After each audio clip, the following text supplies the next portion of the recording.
Hi, welcome to my channel, Beautiful Minutia. If you're new here, my name is Tiffany, and today I'm doing the Nostalgia Book Tag. This tag was originally created by Noah from Everyone Who Reads It Must Converse. If you haven't checked out his channel, you definitely should. His channel is just amazing, and he's like such a deep thinker, so I always appreciate hearing his thoughts on things. I thought it would be super fun to do this tag. I saw it a while back, but I thought it would be really fun to do it in September because for my birthday month, this month, I have been reading a lot of nostalgic reads.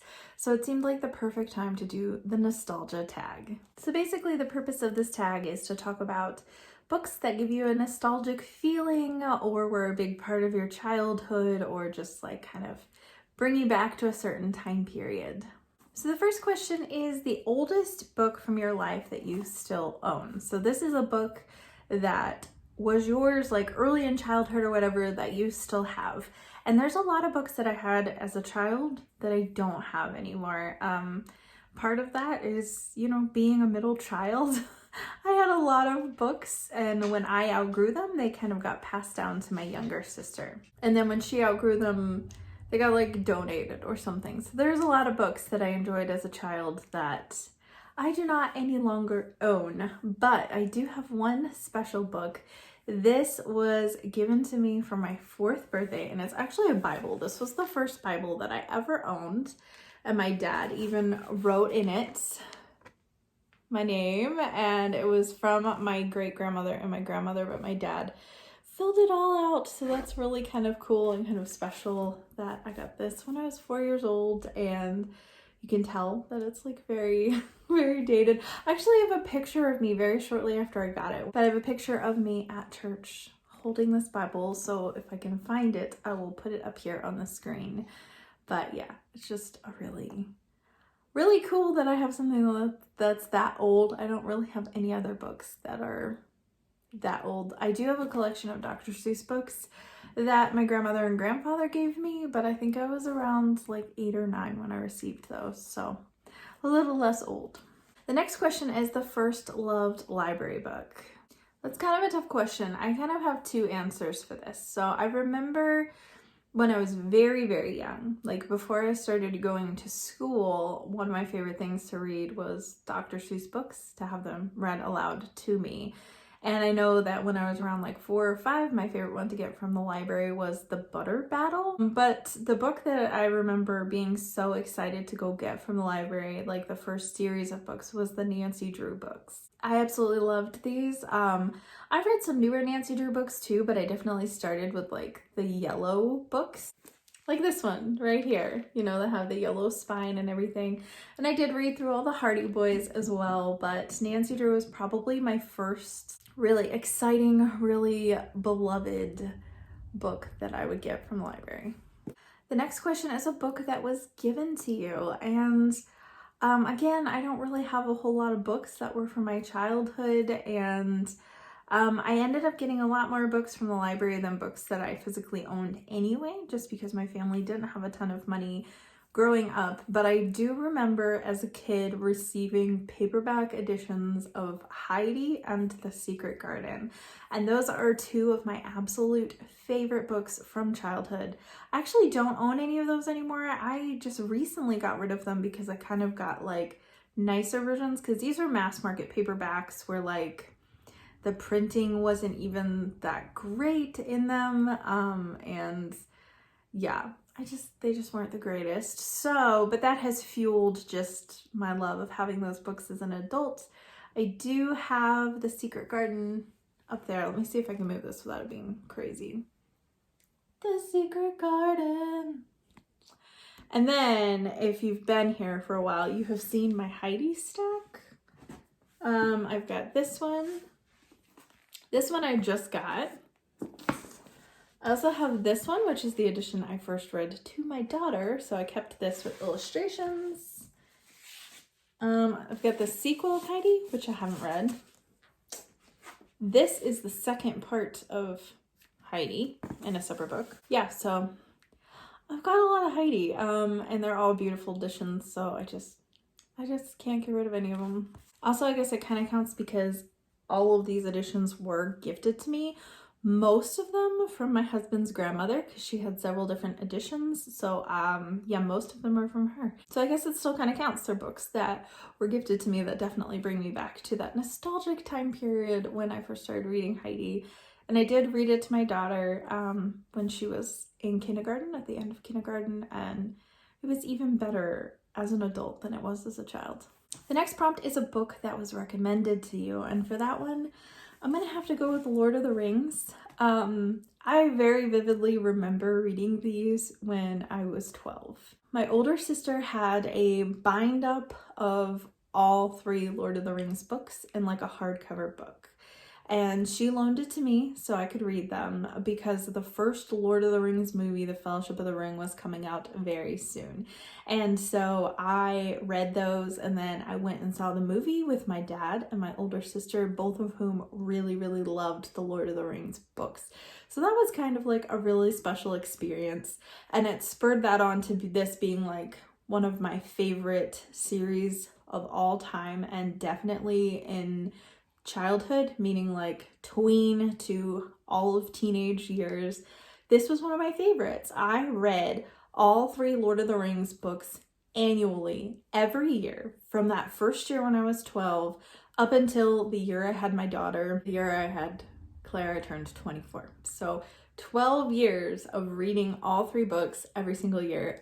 Interestingly enough, since I have had Claire, I actually have not reread any of these except for The Hobbit, which I read aloud to her a couple of years ago. And she knows that book like the back of her hand. She's read it so many times. We tried to read Fellowship of the Rings with her after, but she was only like 6 at the very beginning of 1st grade, and it was just like a little bit too much for her. The Hobbit was a little more easily digestible. So hopefully she will grow to love Lord of the Rings just as much as I did. So the next question is a buddy read text, and I'm kind of going a little out of the box for this because this is not something that I like read and then discussed with someone. I think I mentioned in my TBR for this month that my dad is very much responsible for introducing me to classics and then my love of classics as an adult. When I was really young, he would read aloud to me every single night, and he read aloud a lot of different books to me in my childhood, and even read like through the entire Bible with me when I was semi-young. I wasn't super young. I think I was probably like 9 or 10. But anyways, then it kind of transitioned as I was getting older to this no longer just being like he reads it to me at bedtime and tucks me in. But as I got older and I stayed up later, he would read aloud to my mom and I. And so when I think of like buddy reads as a kid, that's what I think about. So one of the first ones that I remember him reading with both me and my mom is Silas Marner by George Eliot. And I very vividly remember so much of this book because of my dad reading it aloud to me. And we even have like inside jokes about characters that we still reference to this day. He also read aloud a lot of Frank Peretti books, and Frank Peretti is a Christian author. The first one I remember him reading was This Present Darkness and its sequel, Piercing the Darkness.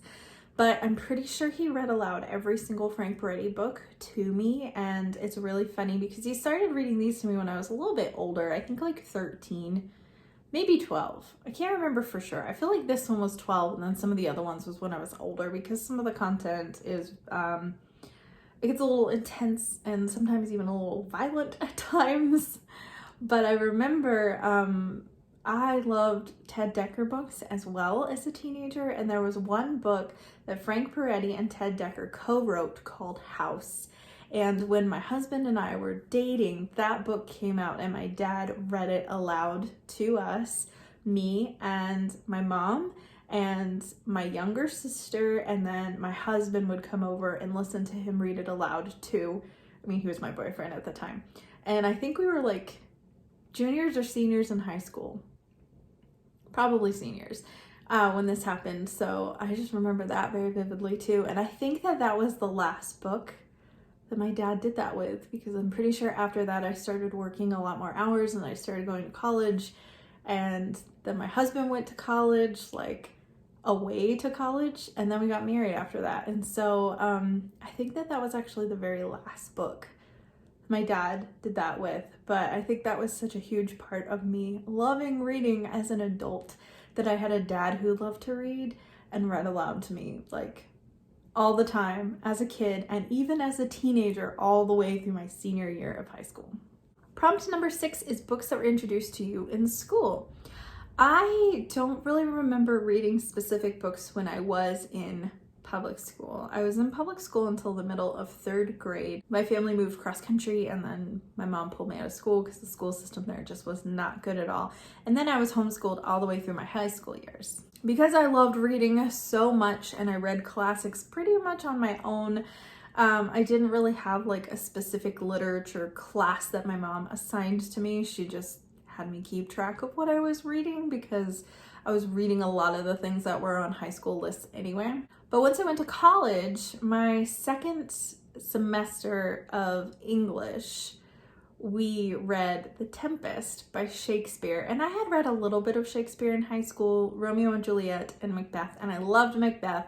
I was kind of ambivalent about Romeo and Juliet, and I think the reason for that is just because it had been done to death in movies and books, that whole trope of Romeo and Juliet. But then I didn't read very much Shakespeare after I read those 2 plays, and that English course introduced The Tempest to me, and I absolutely loved that. It's probably my favorite Shakespeare play, actually, The Tempest, although Macbeth is probably pretty high up there too. Those are 2 of my favorites. And now, homeschooling my daughter, we have already started reading Shakespeare together. She absolutely loves it, and I think The Tempest is one of her favorites that we have studied together so far. Question number 7 is a genre of fiction that inspires nostalgia in you. So the genre I think that gives me the most nostalgia is actually Victorian literature, which is such a weird thing to say, I guess. But I read a lot of Victorian literature. I mean, I'm pretty sure George Eliot was Victorian time period. I could be wrong. I'll correct that if I'm wrong. But that was, a foray into classic Victorian literature. And my dad was a huge Dickens fan, so I started reading Dickens really young as well. But I think I really was mildly obsessed with the Victorian time period and like culture surrounding that. And I think that the first thing that kind of kicked that off for me was when I was a kid. I loved the American Girl books, and my favorite American Girl was Samantha. Obviously, since Samantha is an American girl, she lives in America, she lives in New York, so it's not quite the same as Victorian culture in England. But because she lived in that same time period and just kind of how the world was at that time, that really made me fascinated with the Victorian time period, and thus Victorian literature. So I would say the majority of the classics that I read in high school were probably Victorian literature. So a lot of that kind of brings me back, a lot of Dickens and the Brontes, and even like Anne of Green Gables, though it's set in, Canada and not in England, it is kind of in the same time period. So I just think all of that is very interesting. Question number 8 is a literary work that inspires nostalgia. I think for that one, I'm going to go with East of Eden by John Steinbeck, which I actually do not own. I read this in high school. My older sister is a huge Steinbeck fan, and no one else in my family was. So I spent a lot of time talking with her about East of Eden and Of Mice and Men and The Grapes of Wrath, and I think that was most of what I read. I read some of his short stories as well, but yeah, I just when I think of East of Eden, I definitely think of high school Tiffany. But I think in general, literature, I think a lot about my formative years in high school, and I just as an adult feel very blessed that I was introduced to so many classics so young, because I think it made it more accessible to me as an adult, that I had adults in my life who were introducing me to classics, reading them to me, talking to me about them, and if I had questions, I never felt like I was dumb, or if I didn't know what a word meant, I was excited to go look it up or to ask someone what it meant, and was constantly adding words to my vocabulary. admittedly because I liked sounding smart. The last question is a spiritual text that inspires nostalgia. And this is kind of a weird one, I guess, because it's not like super deep, but Crazy Love by Francis Chan. I have read this book multiple times, and the first time that I read it was very shortly after my husband and I were married, and I was in a Bible study group with a girl that I worked with and then some of her friends from church. And so this book brings me back to that time period and that like book study with them. But then I actually then led two different book studies at two different churches in the following years with this book and like the DVD and all of that kind of stuff. So it's kind of interesting because there's like 3 different time periods, one of which when I was first married, one of which was very shortly before I got pregnant with Claire, and then another one of which was when Claire was like an infant. And so there are like 3 different time periods that this book pulls me back to, and I actually haven't reread it in a really long time, but I do think about it often because it kind of played a big role in my life for a few years there. And the last question is to tag other people, but I never know who to tag in these things. Like, I don't know, I don't know who watches my videos regularly necessarily and who doesn't in terms of booktubers. So I don't want to like tag people and then they don't know that I tagged them.